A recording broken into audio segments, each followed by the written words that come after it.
हाय, मैं हूँ ईशा और आप सब सुन रहे हैं मेरे YouTube channel heart talk with Isha.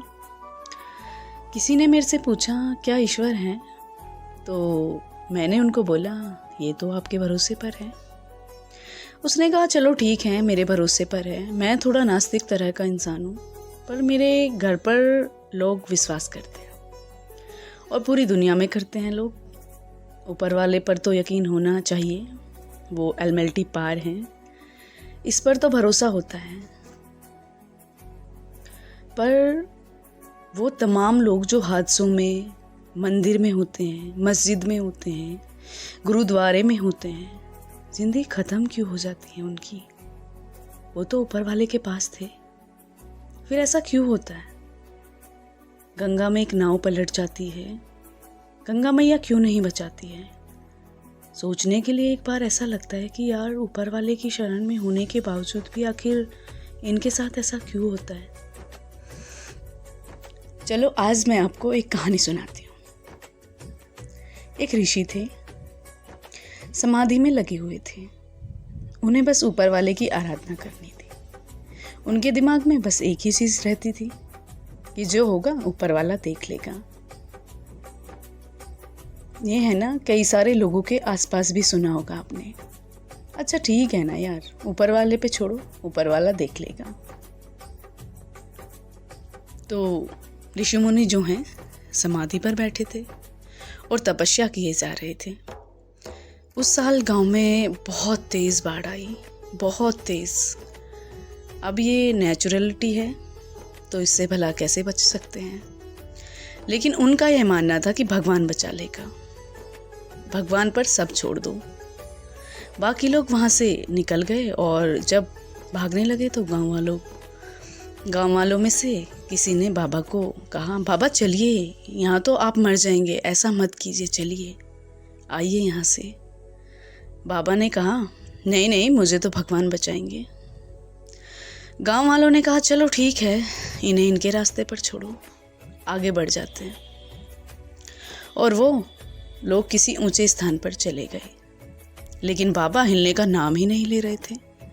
लेकिन पानी अब भर रहा था बहुत तेज़। तो वहीं पास में एक नाव गुजर रही थी। उसी पानी के ऊपर बड़ी तेज़ी से उसने बाबा की तरफ हाथ देकर कहा, बाबा आ जाओ। बाबा ने कहा नहीं नहीं, तुम जाओ, ऊपर वाला देखेगा। लेकिन अब पानी और तेज़ी से बढ़ रहा था। लगातार परेशानी इतनी बढ़ने लगी कि बाबा को लगा कि अब पानी सर के ऊपर से गुजर गया है। वो पेड़ के ऊपर चढ़ गए और अब एक चोपर ऊपर से गुजर रहा है। लेकिन सी दैट, एक चोपर है जो पेड़ के ऊपर रस्सी गिराकर कहता है, बाबा इसे पकड़ लो वरना मर जाओगे तुम। लेकिन बाबा ने कहा नहीं, तुम जाओ। और फिर क्या था, कहानी खत्म। लेकिन जैसे ये बाबा स्वर्ग जाते हैं, ऊपर वाले से एक सवाल या निशान लेकर पूछते हैं कि मैं तो आपकी समाधि में लगा था ना, मैं तो आपकी आराधना कर रहा था, क्यों नहीं बचाया मुझे? बड़े तलख अंदाज में ये सवाल पूछा गया था। गुस्सा था कि यार इतनी मोहब्बत थी मुझे ऊपर वाले से, क्यों हुआ मेरे साथ ऐसा?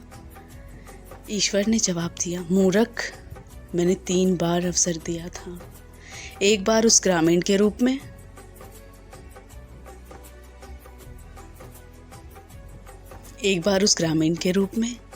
एक बार नाव वाले के रूप में, और तीसरी बार ये जो चोपर से नीचे रस्सी आई उसमें। ईश्वर दिखाई नहीं देता ना, भरोसा करते हैं तो फिर क्यों नहीं मानते कि अवसर ईश्वर का दिया हुआ ही है।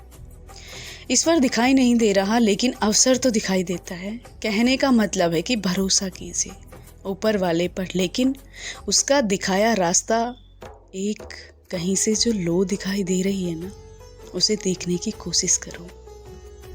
ये वैसा ही भरोसा है जैसा आप एक पत्थर की मूरत में करते हैं, वो भरोसा है। अवसर पहचानिए, फिर कुछ नहीं बचता, बाकी सब तो ऊपर वाला देखेगा। तो कैसी लगी ये कहानी, आप मुझे कमेंट बॉक्स में आकर बता सकते हैं।